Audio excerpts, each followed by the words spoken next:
Today we have John Mazza. He's the president and CEO of Summerfield Wealth Advisors. Is that correct? That's it. Yeah, awesome. That's me. It's good to have you on, man. Thank you. Thanks for having me.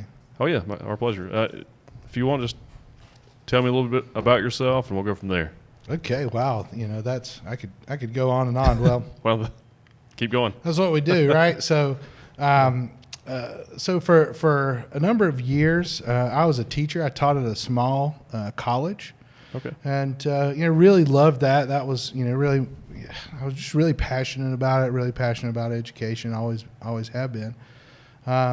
What did you teach? So I taught film, and I taught English. Nice. I taught humanities, things like Southern culture and like American studies, things along those lines. Yeah. And I really loved it. It was like the greatest job in the world. I actually couldn't believe they paid me to do it because it was like so much fun. But after doing that for a number of years, I just knew that I wasn't going to hit the financial goals that I wanted to in life. I've got a family, I've got children, and they are very, very important to me. And so I knew that I had to make some kind of change. So long story short, I took a Clifton's Strengths Quest analysis. I don't know if you're familiar. Yeah, I've taken that before. With that, yeah. have you? Mm-hmm. Yeah, it was enjoyable. I've actually taken it a couple of times. Yeah. So I took that, and there were. I was just kind of looking for some guidance. I knew that I wanted to continue to help people, but I had to get out of the college, and nothing against that. I just wasn't going to hit the goals that that I wanted. And so I took that Clifton Strengths analysis, and it said there are going to be, it said that I would have success in a number of different careers. Teacher was in there, and a number of things, and then financial advisor was in there. And I was like, oh wow, that sounds like I could make more money doing that. Mm-hmm. All of my life, all these people told me that they said, "Yo, John, you're so smart, and you have all these skills and everything." And I was like, why am I not making any money if I'm so smart? Well,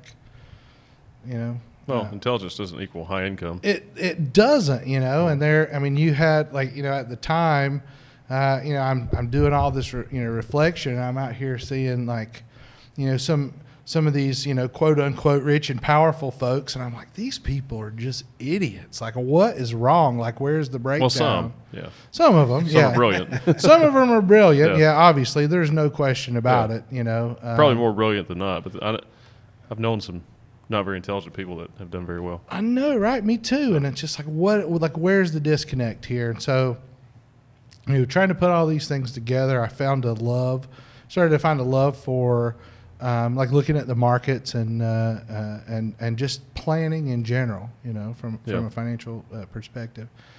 So I, really worked hard on this to make this decision. I went to a really good friend of mine, and I said, hey, I took this test, and it said that I would be a great financial advisor. And this guy's he's a CFP, certified. He's a certified financial planner. So I took this test. It said you'd be great at this, and what do you think about it? And he said, John, you would be awesome in this industry.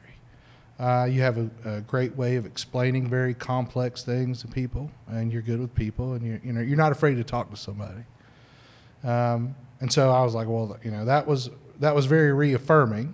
So I enrolled in a post-grad course in financial planning, and just hit the books, and I could taught it all to myself. So in college, I went to Appalachian State for undergrad. I went to Wake Forest for graduate school, and I studied the arts. I studied Shakespeare and film and all these wonderful things that helped make me who I am. It gives you an interesting perspective or background as a financial planner too.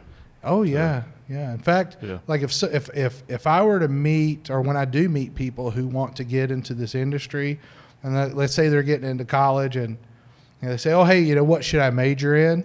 I would say, well, psychology, sociology, anything like that would be very helpful in this industry, because we help people with their emotions. That's what it's all about. Should definitely have some economy classes in there. Minor in business and teach that, Yeah, it's not, I mean, that stuff's pretty cut and dry. Your Right. emotions are much more complex than, a ledger, for I agree, yeah. example.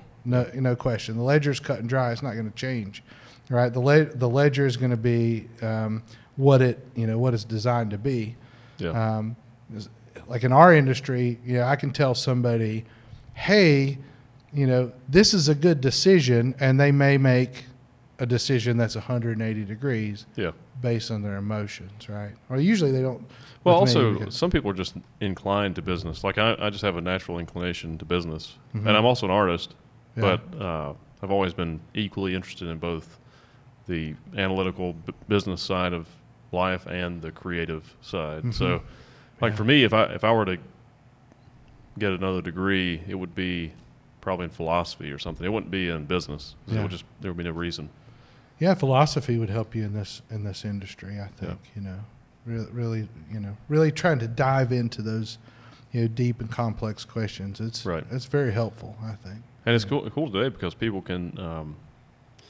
There are a lot of programs, like certification programs, you can do today too. If you're older and you're trying to change your career path or Mhm.